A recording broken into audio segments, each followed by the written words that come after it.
நம்ம சென்னை சில்க்ஸின் ஆடி பிளாஸ்ட் சேவிங்ஸும் பிளாஸ்ட் கலெக்ஷனும் பிளாஸ்ட். விளாத்திக்குளம் எம்எல்ஏ மார்க்கண்டேயன் கைதானது குறித்து தாவேக அரசுக்கு எதிர்க்கட்சித் தலைவர் உதயநிதி ஸ்டாலின் கண்டனம் விடுத்துள்ளார். தாவேக அரசை விமர்சித்ததால் கைதாகின அவர் கேள்வி எழுப்பியிருக்கிறார்.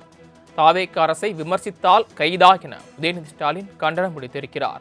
முதல்வரை விமர்சித்து பேசினார் என்பதற்காக மார்க்கண்டேயன் கைது செய்யப்பட்டது கண்டிக்கத்தக்கது என்றும் அவர் கூறியுள்ளார். கூடுதல் விவரங்களை செய்தியாளர் செலினா வழங்க கேட்கலாம். செலினா, தாவேக அரசை விமர்சித்தால் கைதா என்றும் விளாத்திக்குளம் எம்எல்ஏ மார்க்கண்டேயன் கைது குறித்தும் எதிர்க்கட்சித் தலைவர் உதயநிதி ஸ்டாலின் கண்டனம் தெரிவித்திருக்கிறார். அவர் மேலும் என்னவெல்லாம் கூறியிருக்கிறார்? குறிப்பாக முதலமைச்சர் விஜய் விமர்சனம் செய்தது தொடர்பாக விளாத்திக்குளம் சட்டமன்ற உறுப்பினர் மார்க்கண்டேயன் கைது செய்யப்பட்டது தொடர்பாக எதிர்க்கட்சி தலைவர் தற்போது தனது எக்ஸ் வலைதளத்தில் ஒரு பதிவொன்றை செய்திருக்கிறார்.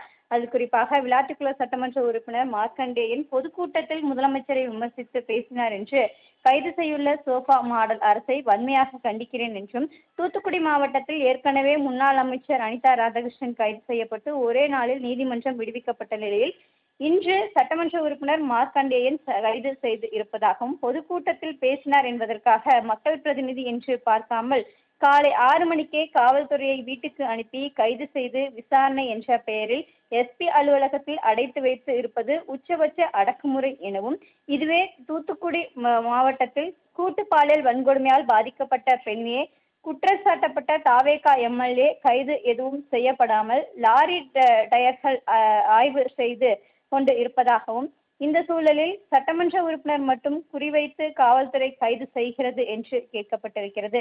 எதிர்க்கட்சியினர் பொதுக்கூட்டம் நடத்தினால் அங்கே அரசுக்கு பாராட்டு பத்திரம் வாசிக்க வேண்டும் என்று ஆளுங்கட்சியினர் எதிர்பார்ப்பது அவர்களின் அறியாமையே காட்டுகிறது எனவும், ஆளும் அரசின் சரி தவறுகளை சுட்டிக்காட்டுகின்ற விமர்சிக்கின்ற மாபெரும் ஜனநாயக கடமை என்பது எதிர்க்கட்சிக்கு இருக்கிறது. இது புரியாமல் பேசினாலே கைது என்று தொடரும் இந்த அரசின் அராஜகத்தை மக்கள் பார்த்து கொண்டுதான் இருப்பதாகவும், ஆணவத்தில் இதுபோல் எத்தனை கைதுகள் செய்தாலும் திமுக உடன்பிறப்புகள் எப்போதும் அஞ்ச மாட்டோம் எனவும், மக்கள் மன்றத்திலும் நீதிமன்றத்திலும் இந்த ஆட்சியர்களின் பின்னடைவை சந்திக்கப் போவது உறுதி எனவும் குறிப்பிட்டிருக்கிறார்.